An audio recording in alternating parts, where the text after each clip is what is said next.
John and Judy Young lost their son Jeffrey in the suicide bombing of the Marine barracks on October 23, 1983 in Beirut, Lebanon. Over 200 other military personnel lost their lives that day. In this Armed Forces Heritage Museum documentary, Judy Young talks about the tragedy of losing their son, of becoming a Gold Star mother, and of her efforts to place a Gold Star Mother's Family Monument in Arlington National Cemetery.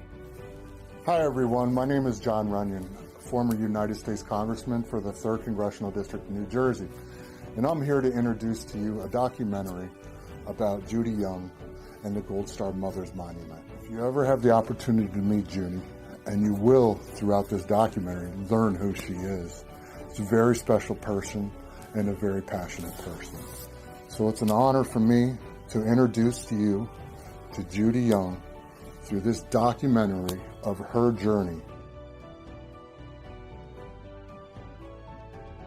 Today is the 1st of February, 2016, and we have the opportunity to interview Judith Young, past president of the Gold Star Mothers. Judith, who are the Gold Star Mothers? Well, the Gold Star Mothers term began in World War I because of the service flags that were hanging in the windows. The blue star would mean that someone was in the service, and when someone died, they put a gold star over top of it. So they began calling them Gold Star Mothers. Tell us about your son and what happened. When Jeffrey was little, he always wanted to be a soldier. He was a gymnast. He used to ride a unicycle. I mean, he was wiry, daredevil. He climbed up on the top of one of the water towers. He was an outdoor person. He liked to hunt. He liked to go out when he came home and take his truck and go four-wheel driving and get stuck. I mean, he'd always have to call somebody to come get him out. He didn't really like school that much. His friends all went to college. He was the only one that went into the service. He had his close friends. And to this day, 30-some years later, on the anniversary, there is a bouquet of flowers at the cemetery from his closest friends. Jeffrey graduated from high school in 1980, and he immediately went into the Marines. Now, that is not something we did not know about. I mean, he had already joined before he graduated, basically, and he went to his basic training in September to December of 1980. He always wanted to be a Marine. Actually, both boys always wanted to be a Marine. And he graduated in December down at Paris Island in 1980, then went to Camp Geiger, which is the infantry. And then he later tried out and he was accepted into the reconnaissance. So he was with the Charlie Company, 2nd Recon, 2nd Marine Division. I got to go down to see him graduate, and I'll never forget, they all come running off the field, and I finally found him, and I went to go hug him, and he stood up straight and tall, and he said, "Don't touch me, I'm a Marine." So, we miss him very much. What was he doing in Lebanon? And they were part of the multinational force that had been sent over by President Reagan. He volunteered to go. All the boys that went to Lebanon volunteered to go. Actually, some of them re-enlisted. His best friend re-enlisted another 6 months so he could go. They were inseparable. And he was probably 2 heads taller than Jeffrey, and he had been in college for 2 years. His mother was not very happy that he joined the Marines. What happened to him, and how did you learn about the tragedy?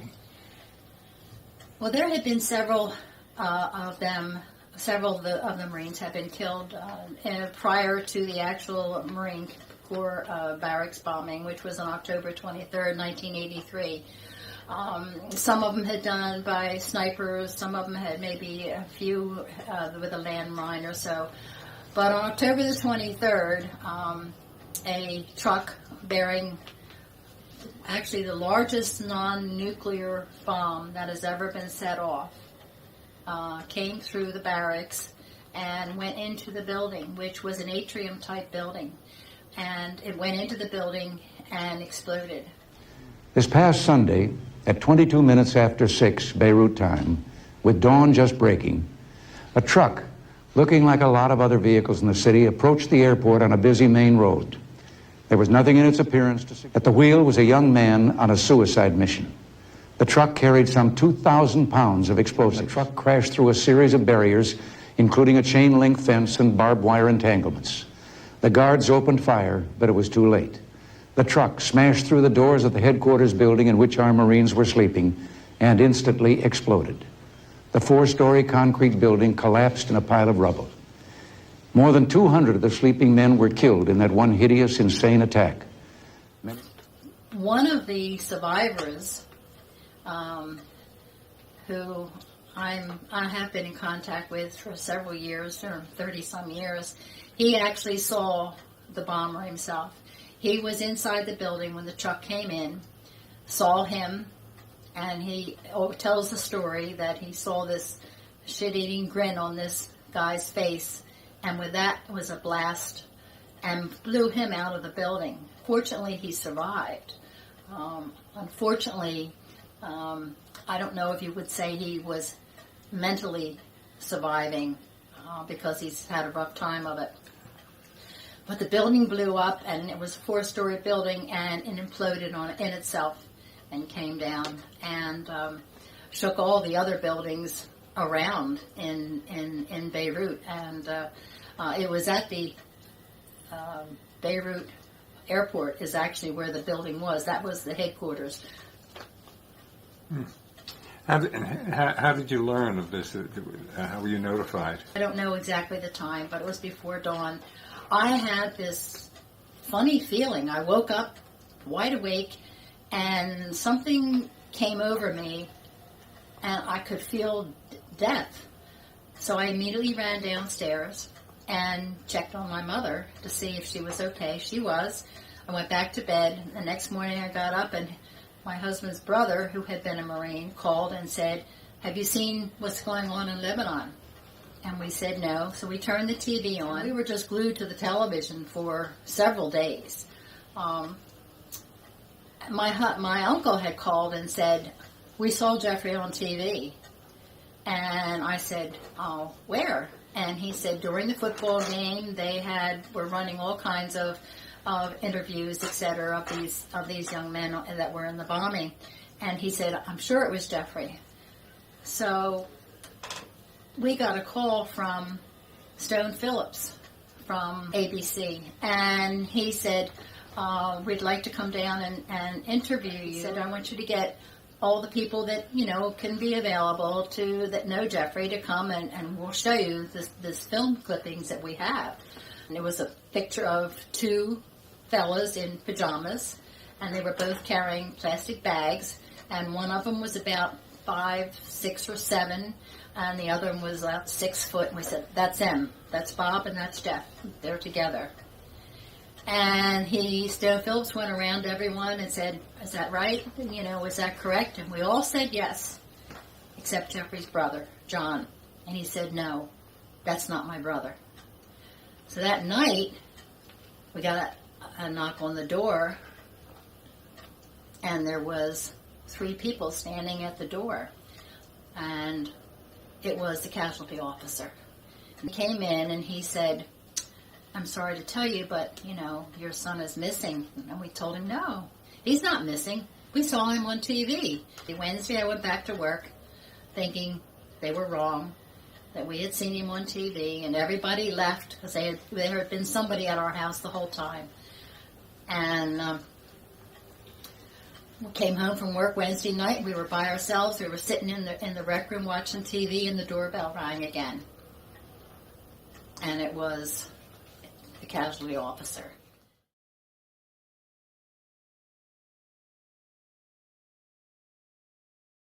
I always wanted to go and see the place where Jeffrey died. That just meant a lot to me. So, and I had been calling, and I actually went down to D.C. one time and spent the whole day going to different offices, immigration, the State Department, asking permission, because you weren't allowed to travel to Beirut. And one July morning before I was getting ready to go to work, I got a telephone call, and the woman said, "I'm calling from Madam Albright's office." She said, "You're free to go." We went the 1st of October in 1998. It would have been the 15th anniversary. And we weren't going to stay long. All I wanted to do was to see the spot. Well, in the meantime, the actual building had been cleared, and we did find out that it had been cleared. But I still was going anyway. So we told our son that if anything happens to us over there, or anything goes wrong, don't you go to the Marines or the State Department or anybody, because we're going there on our own accord, and we know what we're getting into. So we got on the plane in London and flew into Beirut, and you only come in at nighttime. And we were the only Americans on the plane. Everybody else, I had no idea what language they were speaking, and I'm like, oh my goodness. And during this time, I had been in contact with one of the survivors, and he had said to me, "We don't think you should go. But if you're going to go, I want to put you in touch with some friends of mine who will be with you while you're in Beirut." When we got there and we got off the plane, and of course it was all under Syrian control, and they all were standing around with their rifles and guns and everything. And all of a sudden at the end of the tunnel, we see a bunch of people, and they're holding a sign, and the sign says, "Mr. and Mrs. Young." And there was a lady with a big bouquet of flowers. And these were the people that this young man had set up for us to be a part of. So they immediately took us under their wing. They took us out to where the airport was, which was all fenced in. Then they took us to the hotel, which was the Summerlin Hotel. And they sat down in the lobby with us and said, "Well, now that you're here, what do you want to do?" And I said, "Well, I thought I would rent a car, and, we'll do things." No, you don't do that. And first of all, you can't stay in this hotel. And I said, "Why? It's right on the Mediterranean." And they said, "We're in Hezbollah territory. We're the Christians. You can't stay in this hotel. We'll come tomorrow and you'll move." So Father Malik knew I was bringing a bouquet of red, white, and blue roses with the names of all the fellas that had died wrapped around this bouquet. And he called this Judith's bouquet.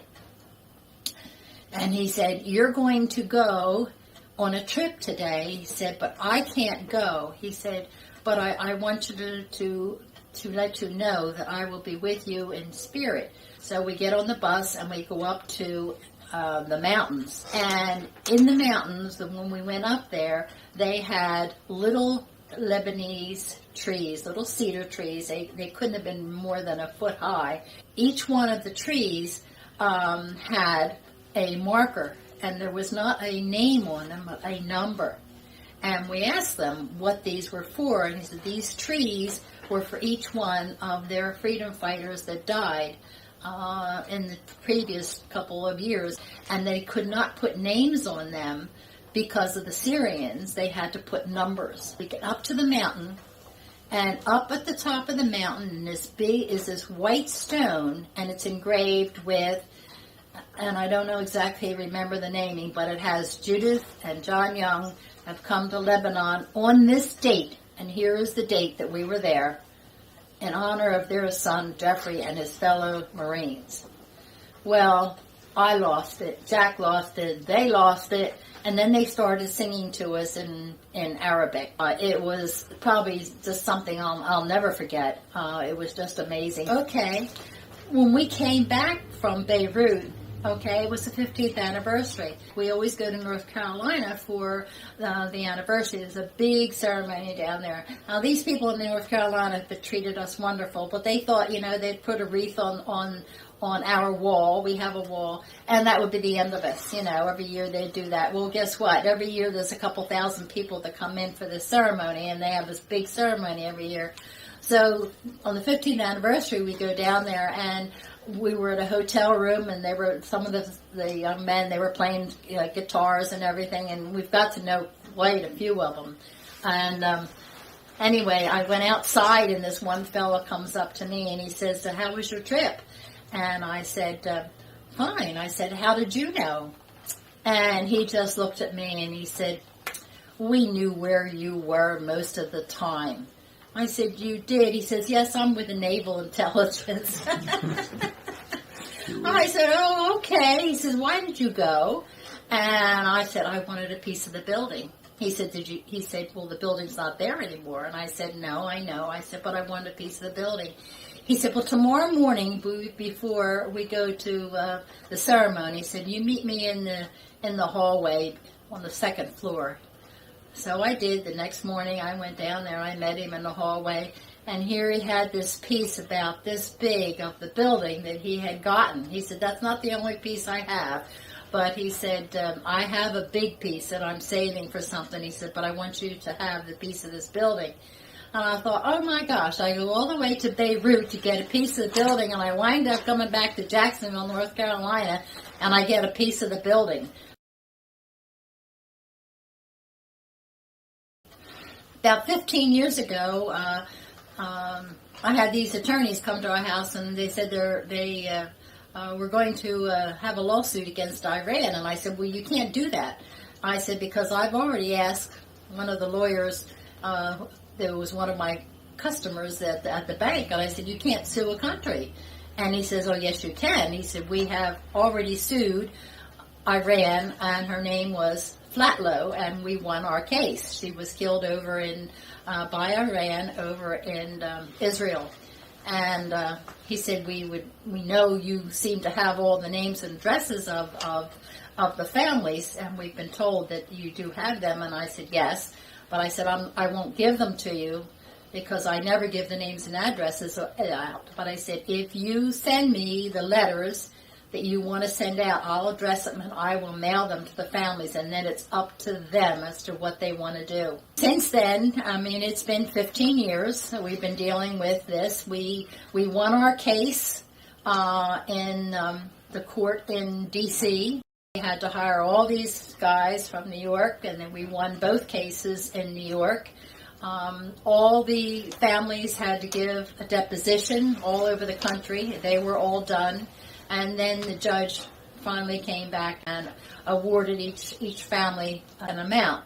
And then, of course, Iran never actually fought against us, but each time we won, they would come back and challenge it. Iran decided they were going to take it to the Supreme Court, which they did. Last August, they gave their deposition to the Supreme Court.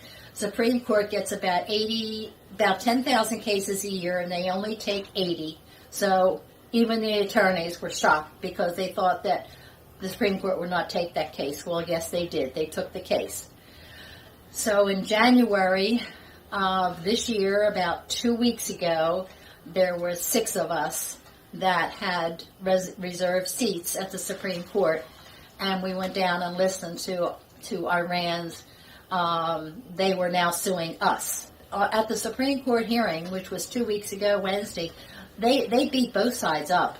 I mean, I couldn't believe they're in the middle of the Iran's lawyers, and they're American lawyers. They're not Iranian lawyers, but they would be in the middle of the case, and the Supreme Justices, they just butt right in and ask questions, and they beat both sides up, so you really couldn't tell how they feel. But the attorneys, especially our attorney, Tom Fay, who's just wonderful, they are the ones that have footed everything for the last 13 years. The families have not put anything out. We don't know. I mean, this is the last stand after 13, 14 years. Whether there will be any amounts coming to any of the families or not. And, of course, a lot of the families now have been deceased. But we should probably know by June if this is it, because it's been going on all this time. When did the organization start? Well, the organization itself, which is the American Gold Star Mothers, began by Miss Grace Siebold, who was a very prominent Washingtonian woman whose son was flying for the British. And he had been lost at the time. And she began visiting hospitals, etc., actually looking for him, just in case he had been missing. And about in 1925, she decided that she would get a group of women together, there was 25 of them, and form an organization for mothers who had lost their sons during the war, and it became the American Gold Star Mothers. And what was the purpose? Was it? Well, the purpose was to actually visit the hospitals, because that's what she had been doing. And even now, I mean, that is the main thrust of the American Gold Star Mothers, give back to the veterans in some way. It has really developed in a lot more than just visiting the hospitals, but I mean, their hours are counted, because they've done thousands of hours. Is your organization approved by Congress? The organization was chartered in Congress by President Reagan, so it is a chartered VSO and recognized as such. And where are your headquarters? The headquarters is in Washington, D.C., and of course that's where Grace was from, so it's only natural that it's in Washington. We have a house. It's on Leroy Place, and it actually is a house that serves as the office. When we house the National Board, when they come in, sleeps 12, and the National Board comes in several times a year for meetings. How are you organized? Are there chapters, local local places, or how does that work? Yeah, it's when I came into headquarters, we were still doing our membership on 3x5 cards. I mean, everything was way behind, and I didn't really know how to do all the new technical stuff. So I brought in one of the new moms from Iraq, and she was very good at it. Do you maintain contact with the families of other members who lost their lives there? That's been my mission since 1983. I got a call saying that there was some Philadelphia families that were meeting, and would we like to come over and meet some of them. And we met families from Philadelphia. There was one family from Connecticut there. And from then on, every other month, we had a meeting at either Philadelphia or over to our house, and we started gathering people, moms, dads, mostly moms and dads. And in probably April or May, this other mom and I kind of connected. Her husband and Jack became good friends also. And she knew a friend who knew the lady who wrote Dear Abby. And she said, let's send a letter to Dear Abby, because what we wanted was pictures, because everything had been lost in the bombing. So Dear Abby published a letter saying that we were the family of the Beirut servicemen, and we were looking for other families. And we got a lot of moms and dads who wrote and said, yes, our son was killed, and we'd like to see some pictures, etc. And one lady from Texas said, why don't we have a newsletter? So for 13 years, Joan, her name is Joan Muffler, Joan and I did a newsletter, and our last mailing we had like 400 and some that we mailed to. What was your first contact with the Gold Star Mothers? How I learned about it was the Philadelphia families who we had been meeting with. Some of them had joined the Philadelphia chapter. It wasn't until probably in the late 1990s that I decided, I think I'm going to switch and belong to a New Jersey chapter. How did you progress to become the national president? Well, that was actually fairly easy. First meeting, we had 5 people. That's all there was. So the second meeting, I was named the president, and I wound up being on the National Executive Board at my first convention. So by the time came around, for me, you have to be on the board for 2 years to begin with.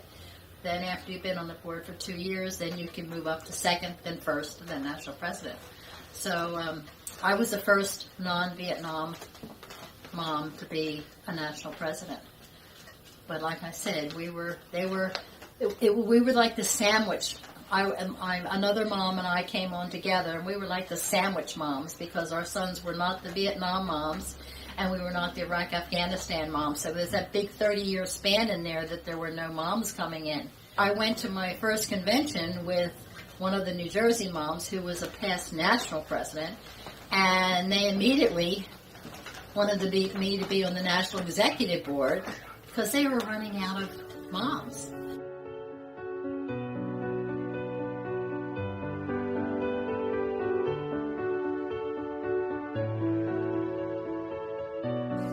It's been a journey of mine throughout my time in Congress with Judy to get to where we almost are there to have this monument erected. It wasn't an easy battle. Judy and I pushed from both sides to make this happen, and it's going to be an awesome monument when it does, and it will get erected. It's just a matter of time as Judy continues to fight this battle, and we continue to support her and help her through awareness. Tell us about the Gold Star Mothers Memorial. Well, when I was on the National Executive Board, we had a fellow in New York wanted to have a monument. So our the mom who was a national president, who was from Long Island, her and a couple other moms went over, and they had a series of statues, etc., that had been submitted. And they picked this particular statue by Andrew Chernak, who's a Vietnam veteran from Pennsylvania. And this was going to be put in a veterans park. So actually that was the last thing I did when I was national president. I dedicated this monument. It is a picture, it is a statue of a woman who is depicting World War II. She has the dress of a World War II. She is holding a telegram because that's the way they inform people during World War II. And that was chosen because in World War II that was the largest amount of casualties. So that's why she was chosen. The sculptor's wife was the woman who actually posed for the sculpture. So we had that dedicated, and I happened to mention at the dedication that it would really be nice if we had this statue in other places so that people would, as soon as they see her, I call her Our Lady, as soon as I saw Our Lady, they would know that she was a Gold Star Mother. So I was still on the National Executive Board. I was a National Service Officer, and I agreed to drop off the board, and I would take on this project that we would get our statue, Our Lady, in Washington, D.C. Because I thought it was going to be this easy job of just getting a statue in Washington, and maybe 4 or 5 years, and I'd be finished. But that hasn't really turned out that way. Since then, we have a statue in Warminster, New Hampshire, and there's also one in Connecticut. So we have them in 3 different states, and there's 2 other states that are considering it right now. So in 2007, I started with the fundraising, and Andrew, the sculptor, the 2 of us decided this was going to be our project. We had no idea how much political that you had to go through to begin with. 3 bills passed, and John Runyon got the last bill passed. I formed the Gold Star Mothers National Monument Foundation and incorporated in New Jersey. We are now going to be in Arlington National Cemetery, just waiting for the National Park Service basically to turn around and say, this is the spot, this is theirs. Did Congress authorize any money to pay for this? No.